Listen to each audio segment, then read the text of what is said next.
اتماه رمضان پیروز دا بانگشه یا پیگوژیان که رو فتارک جیره که خست لپشتی 4 ماهان اسلام ظلم و تعدا کرنه تومت بار کرد. ام دی پیاما ازدیا گینی چه گملتا که او 1400 سالی تعدلیت بد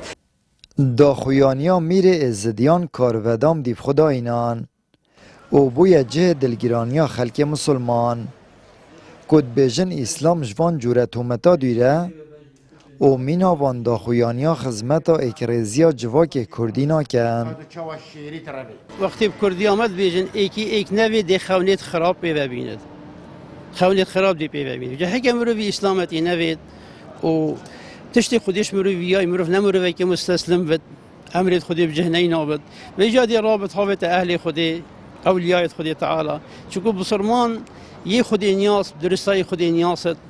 نشد أفهو نشد ظلمي فيها شكر رب العالمين محمد فريكي رحمة للعالمين قرآن فريكي منافيكي بسم الله الرحمن الرحيم وباري تعالى بري مدى هندي يرحم وترحموا من لا يرحم لا يرحم الراحمون يرحمهم الرحمن ارحموا من في الأرض يرحمكم من في السماء. زانایی که آینی جید به جید رکخرا و داعش نینراتی آین پیروز اسلام ناکد اول سال 2014 همو اولونتوش مسلمان و مسیحی و ازدیان به جداهی کفتن بر ظلم داعش لتمان دمش داخل که مسلمان دهوک و دورن دیتر درگه مال خواب و ازدیان وکرن و ازدی حواندن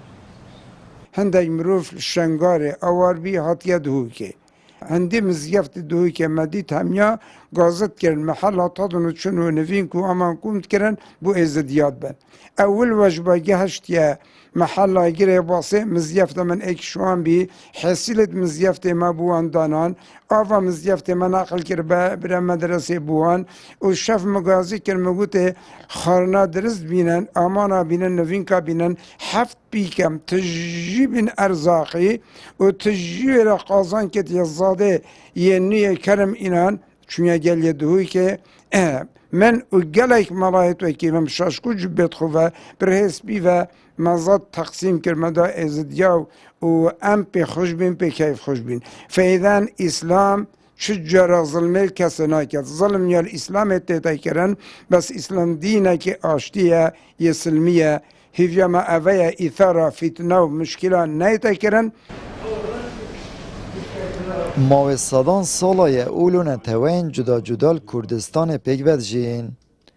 لجاران شلای هنده کسین بناو روشنبیر و سیاستمدار و تومت آراسته اسلام تینه کرن و هست مسلمانان تیتش کاندن اوجی دمکی دا اکو زورینه یا جواک کردی مسلمانن لو ماش کمینه یا تیتا خواستن بنماین پیگوژیان پارزن آمد بریفکانی کنال آسمانی پیام دهوک